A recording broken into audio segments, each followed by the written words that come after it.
Well, hello everyone. Let's talk about student choice, and more importantly, let's talk about the how because it's so cool to get ideas about the how.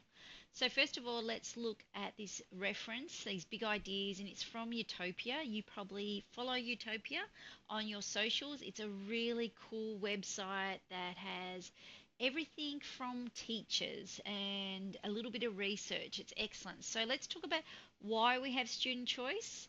Student choice is super important because can increase your engagement in your classroom. It just builds confidence with your learners and it brings that sense of ownership in our classrooms, which I know that you'd be all so committed to. Also, by providing the choices, what we're doing is we're allowing our learners to become more invested in their own learning or their education, and they take greater pride in their work because they're very much connected to that. Why we're doing this student agency is that we're really focusing on a more student-centered and engaging learning environment. And look, we all know if the students aren't really that keen on the project or the learning, that it is much more difficult to get that higher success rate with it. So it's really, really helpful to get their opinion or their choice as well. So let's look at the how. There's lots of ideas here. So one is providing experiences in your classrooms and you observe and you take notes. What are your learners engaging with? What are they choosing? What materials are they choosing? Are they preferring hands-on? Are they preferring technology? All those types of things. Note it down because that will help you to provide some choice in your classrooms. This is kind of like a challenge one, like have lots of different materials and ask your students, what could you make with this or do with this? But give them the input. Let them have that decision making process. That is so cool. And I was reminded last week about upcycling. So perhaps going to the op shop or collecting things from home and saying, wow, how can we upcycle this? How can we reuse this again to create something new? So there's lots of projects online about upcycling if you need some a little bit of advice. So you could probably have some objects and some photos for the learners to choose for their upcycling project. Would you rather? So you could have materials out or you could have photos to choose from. So it would be, would you rather to do, paint, print, draw, photograph? Which would you rather? And getting that data first to then influence what you're going to do in your classroom. Hot dot it. So have some images of some learning experiences and give each learner a sticker to hot dot their choice. So really quite short and simple in terms of preparation and time it takes.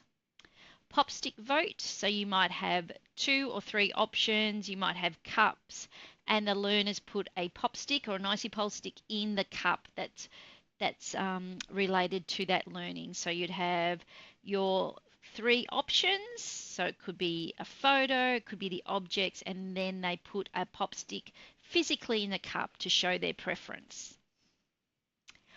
A giant photo board of examples. So it could be like set up like an Instagram board, and the students can go and look at them and talk about them and ask questions, and then they could choose the idea that they like. You could do a materials trial. So, trialing different materials with your learners to find out what materials they like to use. You could do a this or that. This could be quite physical. You could have your learners standing in a line and they could move to either side of the room or they could show with their hand which this or that they like. So this is when you give them two options. Four corners, very similar, have four different ideas in the corner of the room, on each corner of the room, and the students move to it. So perhaps when you do it the first time, the corner of the idea in a corner that has least people there is taken away. So then you kind of might come from four to three and then choose two ideas for the whole class. Have tasters, have little videos, have materials, have just spark that interest. Give them a clue. So you might be making a little video outlining the ideas, or if you're working with your colleagues, your learners could have tasters of different ideas and actually go to that classroom to do that learning experience. Make a fun short advertisement advertising the project, and then make it for a couple of different projects, and like, yeah, be persuasive and hook your kids in and see if they want or they're interested in doing that. Use worked examples. So have the product that you're actually going to make or create, whether you're making an artwork or a decoration or you're making a poster, whatever you're making, have the actual worked example so the learners can see what it looks like and also what skills they will need to create it. Of course, they would add their touch of individuality as well.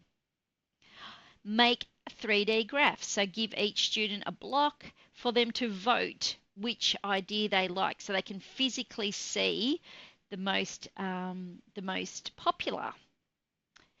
Use exit tickets with our writers. Ask them questions about what they like to learn about, what materials they like to use, and collect the data in an exit ticket to inform some learning experiences. Use Padlet to get some feedback from the learners.